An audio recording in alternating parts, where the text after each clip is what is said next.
मन को मत उजाड़, क्योंकि धर्मी चाहे 7 बार गिरे तो भी उठ खड़ा होता है, परंतु दुष्ट लोग विपत्ति में गिरकर पड़े ही रहते हैं। जब तेरा शत्रु गिर जाए तब तू आनंदित ना हो, और जब वह ठोकर खाए तब तेरा मन मग्न ना हो। कहीं ऐसा ना हो कि यहोवा यह देखकर अप्रसन्न हो और अपना क्रोध उस पर से हटा ले। कुकमिरियों के कारण मत कुढ़, दुष्ट लोगों के कारण डाह न कर, क्योंकि बुरे मनुष्य को अंत में कुछ फल न मिलेगा, दुष्टों का दिया बुझा दिया जाएगा। हे मेरे पुत्र, यहोवा और राजा दोनों का भय मानना, और बलवा करने वालों के साथ न मिलना, क्योंकि उन पर विपत्ति अचानक आ पड़ेगी, और दोनों की ओर से आने वाली आपत्ति को कौन जानता है। बुद्धिमानों के वचन यह भी हैं, न्याय में पक्षपात करना किसी रीति भी अच्छा नहीं। जो दुष्ट से कहता है कि तू निर्दोष है, उसको तो हर समाज के लोग शाप देते और जाति जाति के लोग धमकी देते हैं, परंतु जो लोग दुष्ट को डांटते हैं उनका भला होता है, और उत्तम से उत्तम आशीर्वाद उन पर आता है। जो सीधा उत्तर देता है वह होठों को चूमता है। ये अपना बाहर का कामकाज ठीक करना और खेत में उसे तैयार कर लेना, उसके बाद अपना घर बनाना। व्यर्थ अपने पड़ोसी के विरुद्ध साक्षी न देना और न उसको फुसलाना। मत कह कि जैसा उसने मेरे साथ किया वैसा ही मैं भी उसके साथ करूंगा, और उसको उसके काम के अनुसार पलटा दूंगा। मैं आलसी के खेत के पास से और निर्बुद्धि मनुष्य की दाख की बारी के पास होकर जाता था, तो क्या देखा कि वहां सब कहीं कटीले पेड़ भर गए हैं, और वह बिच्छू पेड़ों से ढंप गई है, और उसके पत्थर का बाड़ा गिर गया है। तब मैंने देखा और उस पर ध्यानपूर्वक विचार किया। हाँ, मैंने देखकर शिक्षा प्राप्त की। छोटी सी नींद, एक और झपकी, थोड़ी देर हाथ पर हाथ रख के और लेटे रहना। तब तेरा कंगालपन डाकू की नाई और तेरी खट्टी हथियारबंद के समान आ पड़ेगी। जब यीशु मंदिर से निकलकर जा रहा था तो उसके चेले उसको मंदिर की रचना दिखाने के लिए उसके पास आए। उसने उनसे कहा, क्या तुम यह सब नहीं देखते? मैं तुमसे सच कहता हूं, यहां पत्थर पर पत्थर भी न छूटेगा जो ढाया न जाएगा। और जब वह जैतून पहाड़ पर बैठा था तो चेलों ने अलग उसके पास आकर कहा, हमसे कह कि ये बातें कब होंगी और तेरे आने का और जगत के अंत का क्या चिन्ह होगा। यीशु ने उनको उत्तर दिया, सावधान रहो, कोई तुम्हें न भरमाने पाए, क्योंकि बहुत से ऐसे होंगे जो मेरे नाम से आकर कहेंगे कि मैं मसीह हूं, और बहुतों को भरमाएंगे। तुम लड़ाइयों और लड़ाइयों की चर्चा सुनोगे। देखो, घबरा न जाना, क्योंकि इनका होना अवश्य है, परंतु उस समय अंत न होगा। क्योंकि जाति पर जाति और राज्य पर राज्य चढ़ाई करेगा, और जगह जगह अकाल पड़ेंगे और भूइंडोल होंगे। ये सब बातें पीड़ाओं का आरंभ होंगी। तब वे क्लेश दिलाने के लिए तुम्हें पकड़वाएंगे और तुम्हें मार डालेंगे, और मेरे नाम के कारण सब जातियों के लोग तुमसे बैर रखेंगे।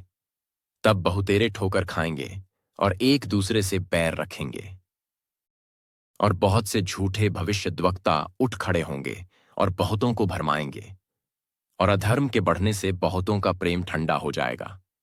परंतु जो अंत तक धीरज धरे रहेगा उसी का उद्धार होगा। और राज्य का यह सुसमाचार सारे जगत में प्रचार किया जाएगा कि सब जातियों पर गवाही हो, तब अंत आ जाएगा। सो जब तुम उस उजाड़ने वाली घृणित वस्तु को, जिसकी चर्चा दानियेल भविष्यद्वक्ता के द्वारा हुई थी, पवित्र स्थान में खड़ी हुई देखो, जो पढ़े का सारदे वह सदे, तब जो यहूदिया में हों वे पहाड़ों पर भाग जाएं, जो को ठे पर हों वह अपने घर में से सामान लेने को न उतरे, और जो खेत में हों वह अपना कपड़ा लेने को पीछे न लौटे। उन दिनों में जो गर्भवती और दूध पिलाती होंगी उनके लिए हाय हाय। और प्रार्थना किया करो कि तुम्हें जाड़े में या सप्त के दिन भागना न पड़े, क्योंकि उस समय ऐसा भारी क्लेश होगा जैसा जगत के आरंभ से न अब तक हुआ और न कभी होगा। और यदि वे दिन घटाए न जाते तो कोई प्राणी न बचता, परंतु चुने हुओं के कारण वे दिन घटाए जाएंगे।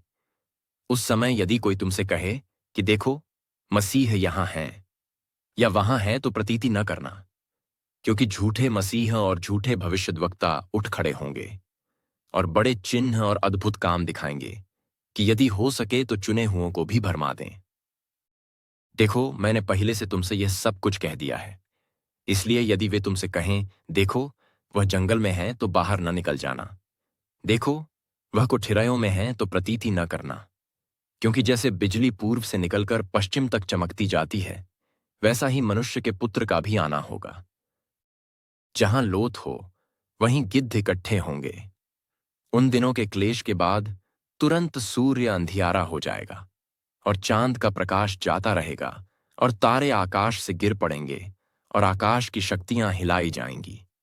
तब मनुष्य के पुत्र का चिन्ह आकाश में दिखाई देगा, और तब पृथ्वी के सब कुलों के लोग छाती पीटेंगे, और मनुष्य के पुत्र को बड़ी सामर्थ और ऐश्वर्य के साथ आकाश के बादलों पर आते देखेंगे। और वह तुरही के बड़े शब्द के साथ अपने दूतों को भेजेगा, और वे आकाश के इस छोर से उस छोर तक चारों दिशा से उसके चुने हुओं को इकट्ठे करेंगे। अंजीर के पेड़ से यह दृष्टांत सीखो।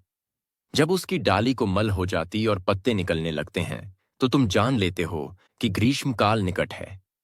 इसी रीति से जब तुम इन सब बातों को देखो, तो जान लो कि वह निकट है, वरन द्वार ही पर है। मैं तुमसे सच कहता हूं कि जब तक ये सब बातें पूरी न हो लें, तब तक यह पीढ़ी जाती न रहेगी। आकाश और पृथ्वी टल जाएंगे, परंतु मेरी बातें कभी न टलेंगी। उस दिन और उस घड़ी के विषय में कोई नहीं जानता, न स्वर्ग के दूत और न पुत्र, परंतु केवल पिता। जैसे नूह के दिन थे, वैसा ही मनुष्य के पुत्र का आना भी होगा। क्योंकि जैसे जल प्रलय से पहले के दिनों में, जिस दिन तक कि नूह जहाज पर न चढ़ा, उस दिन तक लोग खाते पीते थे और उनमें ब्याह शादी होती थी, और जब तक जल प्रलय आकर उन सबको बहा न ले गया, तब तक उनको कुछ भी मालूम न पड़ा। वैसे ही मनुष्य के पुत्र का आना भी होगा। उस समय दो जन खेत में होंगे, एक ले लिया जाएगा और दूसरा छोड़ दिया जाएगा। दो स्त्रियां चक्की पीसती रहेंगी, एक ले ली जाएगी और दूसरी छोड़ दी जाएगी। इसलिए जागते रहो, क्योंकि तुम नहीं जानते कि तुम्हारा प्रभु किस दिन आएगा। परंतु यह जान लो कि यदि घर का स्वामी जानता होता कि चोर किस पहर आएगा, तो जागता रहता और अपने घर में सेंध लगने न देता। इसलिए तुम भी तैयार रहो, क्योंकि जिस घड़ी के विषय में तुम सोचते भी नहीं हो, उसी घड़ी मनुष्य का पुत्र आ जाएगा। सो वह विश्वास योग्य और बुद्धिमान दास कौन है, जिसे स्वामी ने अपने नौकर चाकरों पर सरदार ठहराया कि समय पर उन्हें भोजन दे। धन्य है वह दास जिसे उसका स्वामी आकर ऐसा की करते पाए। मैं तुमसे सच कहता हूं, वह उसे अपनी सारी संपत्ति पर सरदार ठहराएगा। परंतु यदि वह दुष्ट दास सोचने लगे कि मेरे स्वामी के आने में देर है, और अपने साथी दासों को पीटने लगे और पियक्कड़ों के साथ खाए पिए, तो उस दास का स्वामी ऐसे दिन आएगा जब वह उसकी बाट न जोहता हो, और ऐसी घड़ी कि वह न जानता हो, और उसे भारी ताड़ना देकर उसका भाग कपटियों के साथ ठहराएगा। वहां रोना और दांत पीसना होगा।